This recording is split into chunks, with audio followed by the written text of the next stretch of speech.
Je dirais d'emblée que le pôle fait partie du Congo-Brazzaville. Nous avons 12 départements et il y a le pôle dans ces 12 départements. Donc, ce sont des Congolais au même titre que tous les autres. Il n'y a aucune raison que les Congolais, sur leur territoire, nés sur le territoire, qui vivent librement, subissent ce qu'ils subissent aujourd'hui par la faute d'un système, d'un régime qui estime que pour se maintenir au pouvoir, il faut mater, il faut écraser, il faut tuer. Il n'y a aucune raison que le pôle subisse ce qu'il subit aujourd'hui. Après l'avoir dit, il faut trouver des formules pour y arriver. Mais la solution, elle est nationale. La solution est congolaise. Il faut qu'à un moment donné, tous les Congolais se rendent compte que le pôle n'est pas hors du Congo, ce sont des Congolais comme tous les autres. Et donc, les solutions doivent être portées au niveau national. C'est quoi les solutions au niveau national? Et on a commencé à le dire. C'est mettre un terme à un système qui, aujourd'hui, détruit, tue.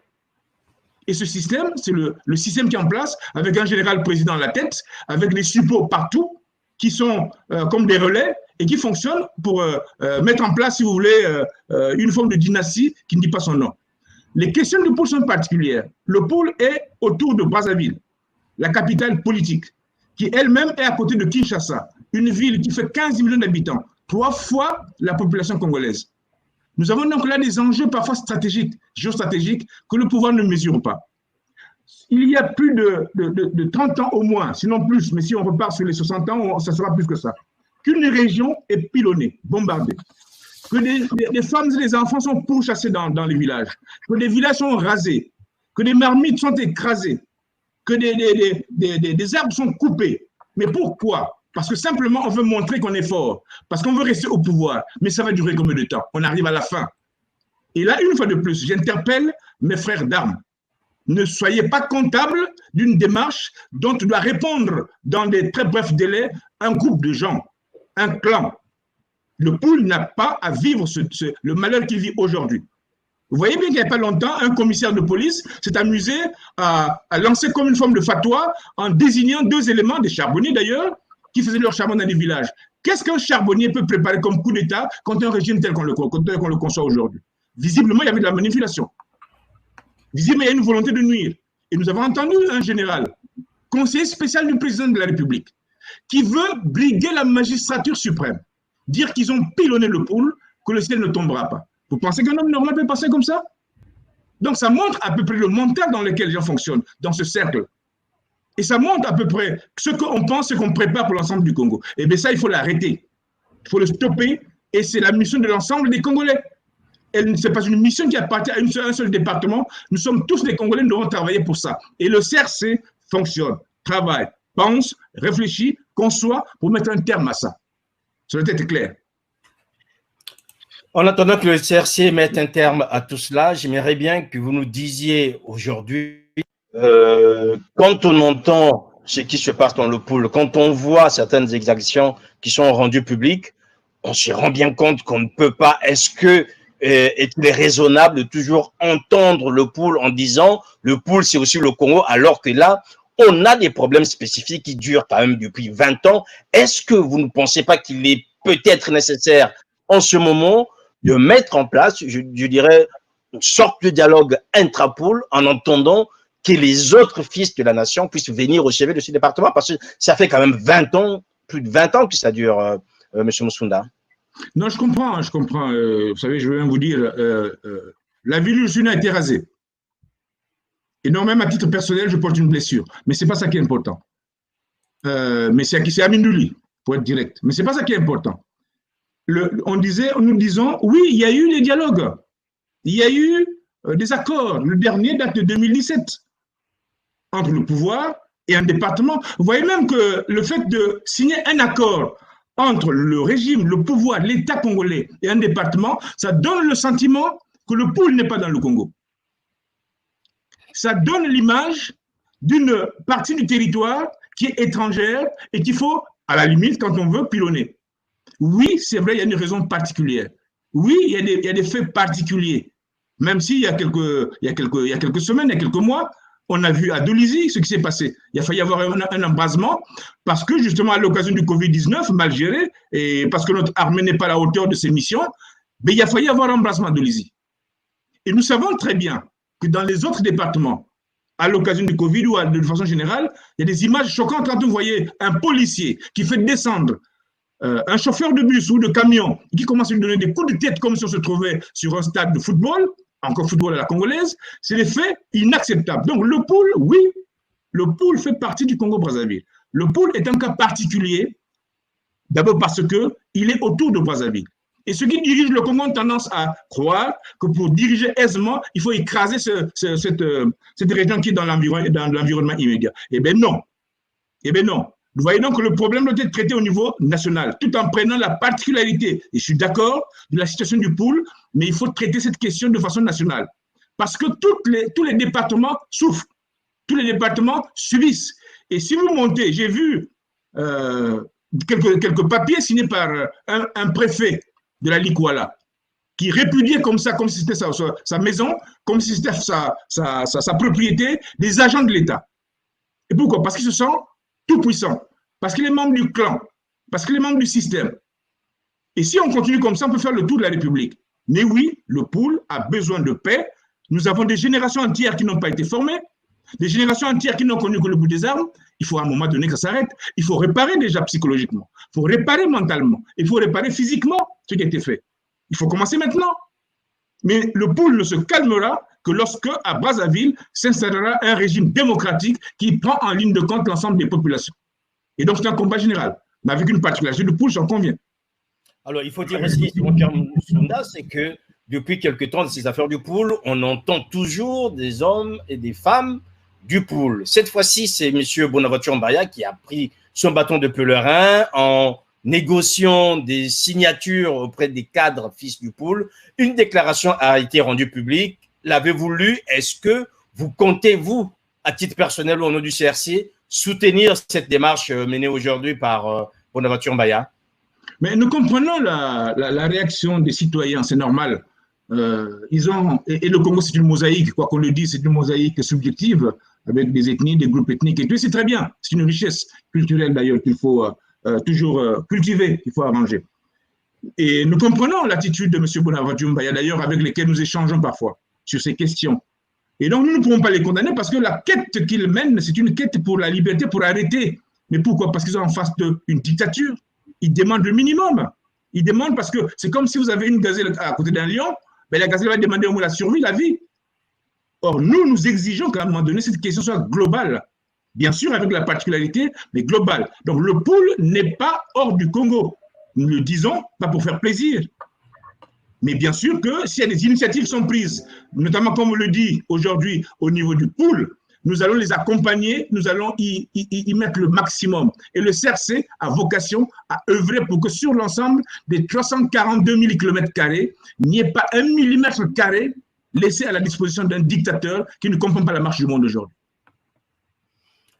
Voilà, vous avez donc une question en ligne, M. Simon-Pierre Musunda, c'est de M. Serge Ngouakamabé. Est-ce qu'au-delà du discours rassurant du CRC, ce mouvement entreprend d'autres stratégies dont les résultats pourraient être perceptibles avant la fin de l'année? Il est évident, mais on arrivera parce que nous avons un bilan que nous avions fait au sein du CRC. Les gens ont dû constater qu'après notre... de rentrer dans le bilan, M. Musunda. Voilà. On peut y aller. Oui. Nous avions fait une sortie le 14 décembre 2019. Bon, ça a été perturbé par les grèves qu'on a connues en France, ce qui fait qu'il n'y a pas eu la mobilisation que nous avions souhaitée. Mais néanmoins, nous avions donné une carte d'identité à ce mouvement, qui était un mouvement ouvert, que nous avons appelé plateforme, qui n'est pas une propriété de qui que ce soit. C'est pour ça que vous voyez dès le départ, même quand on dit coordonnateur, il n'y a pas de président, il n'y a pas de maréchal, il n'y a pas de chef qui vient s'impliquer, qui vient tomber sur les autres. C'est une coordination. C'est un rassemblement des forces dont l'objectif numéro 1, et on l'a suffisamment dit, c'est de mettre un terme à ce système, de mettre un terme à ce régime. Alors, comment le faire? Je comprends notre frère et ami Serge Edgar Ngouakamabé. Il y a peut-être des questions internes qu'il faudrait se rapprocher des membres du CRC pour les découvrir. Parce que nous ne dirons pas également sur la place publique ce qui doit être fait. Nous ne dirons pas comment ça va être fait, mais nous allons le faire. De toutes les façons, si nous ne le faisons pas, d'autres le feront. C'est une question de vie, c'est une question existentielle. Si le CRC ne le fait pas, d'autres le feront, parce que nos enfants qui aujourd'hui Même des activités, parfois à l'étranger, je vois les afro-descendants aux États-Unis, en Europe, qui se battent pour une forme de reconnaissance culturelle et historique. Tous ces enfants qui sont à l'étranger et qui sont au Congo finiront un jour par agir. Et il vaut mieux accompagner ces mouvements de façon structurée, de façon organisée, pour éviter des dérapages, pour que les rancœurs qui existent, et on peut les comprendre, soient gérées au mieux, pour que la maîtrise nationale ne dérape pas, ne tombe pas sur ce qu'on a vécu dans d'autres pays, que je ne citerai pas. Surtout que dans notre pays, quand on voit ce que font les bébés noirs, qui utilisent des techniques, mais inadmissibles, mais qui en réalité sont instrumentalisées, coupent les gens en morceaux avec des machettes, ce qu'on a vécu au Rwanda, on ne peut pas l'accepter chez nous. On ne peut pas l'accepter chez nous. Donc, il y a des prémices d'un certain nombre de choses qu'il faut tout de suite gérer, qu'il faut arrêter. Et donc, les moyens coercitifs existent.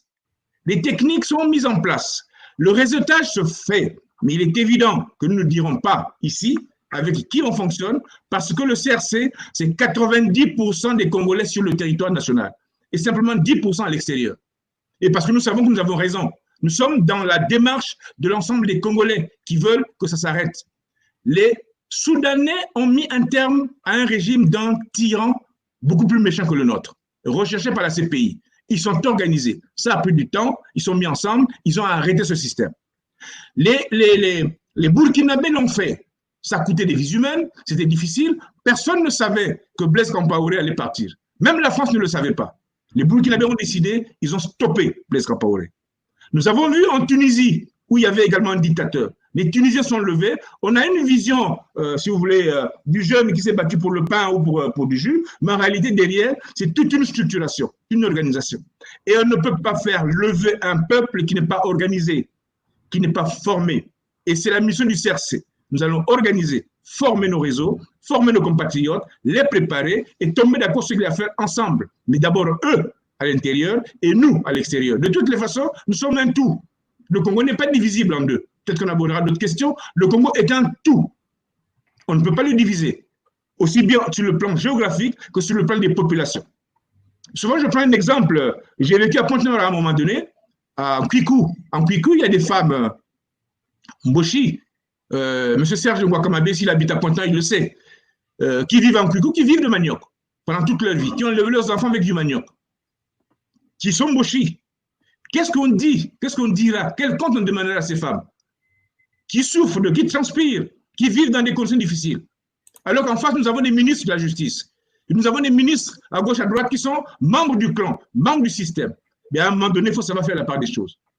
Voilà. Et donc, pour M. Serge Wakamabé, oui, le CRC a des outils, a un travail, a un planning que nous avons divisé en 5 temps, que nous sommes en train d'exécuter. Et pour le dire, nous sommes au niveau du T2. Le T3, le T4, le T5 arrivera. Et l'objectif, il est clair, c'est qu'à un moment donné, il faut mettre un terme à ce régime. Il faut mettre un terme et passer par une transition. On n'a pas d'alternative à ça. Il faut que les Congolais passent par une transition, qu'ils mettent de l'ordre dans les esprits, qu'ils mettent de l'ordre dans les comportements, qu'ils mettent de l'ordre dans le système économique, dans le système social, dans la géostratégie sous-régionale, pour qu'à un moment donné, que les Congolais élisent leur chef, que ce chef réponde d'eux. Que si ce chef fait du dégât, qu'ils se comportent mal, qu'ils n'en veulent qu'à eux-mêmes. Mais à un moment donné, il faut que les Congolais élisent leur chef. Et ça, n'attendons pas que viennent de France des militaires, ils ne viendront jamais. N'attendons pas des généraux. Et nous avons exclu un certain nombre de choses. Pourquoi on dit qu'on ne va pas aux élections? Nous n'allons pas aux élections parce que les élections n'apporteront pas la solution qu'attendent les Congolais. On l'a vu. Et il y en a qui ont dit, les généraux, les militaires qui sont au pouvoir à Brazzaville ne vont pas organiser les élections pour les perdre. Ce qui se passe avec Mokoko est un élément indicateur qui montre que le régime de Brazzaville, qui a des calculs, s'il a changé la constitution, c'est parce qu'il veut démarrer ad vitam au pouvoir. Et bien, avec ce régime, les élections ne mèneront nulle part. Si le général Mokoko, avec toutes les forces qu'ils avaient, avec tout ce que nous avons pu faire tous ensemble, bien, on peut le clamer. S'il n'a pas réussi à le renverser alors qu'il avait gagné tout au moins le deuxième tour, il est évident que cette solution est difficile. Les dialogues n'aboutissent pas. Moi, j'ai, à titre personnel, la souffrance d'avoir rencontré un chef d'État étranger, d'avoir contribué, mais de façon presque directe, aux accords et au dialogue de 1999 à Libreville. Et quand on a inscrit l'article 13 qui exigeait que les Congolais s'asseyent, discutent, on avait dit, article 13, dialogue national sans exclusive. Il y avait des ministres qui sont vivants. Le ministre Njombo, je peux le citer. Le ministre Oba, je peux les citer. Il y en a qui ont quitté la salle. Et c'est le président gabonais qui avait dû imposer que les Congolais discutent. Qu'est-ce que ça a donné? Ce ne sont pas toutes les parties concernées qui ont discuté. On en a fait un congrès mixte du PCT qui a accouché de la Constitution de 2002. Et vous voyez bien que les dialogues, c'est également l'expression des rapports de force qui aujourd'hui sont en faveur de ce qui sont à Brazzaville. Il faut donc les changer avant d'arriver à un dialogue. Mais il faut que les Congolais dialoguent, mais pas avec ce régime, pas avec ce gouvernement, pas avec cela. Le dialogue doit être la conséquence de la fin d'un régime, d'un système, pour passer vers un nouveau régime. Et nous avons appelé ça la renaissance nationale, la renaissance du Congo. C'est tout un projet que nous avons, qu'on pourra mettre à la disposition de ceux qui voudront nous rejoindre ou ceux qui discuteront.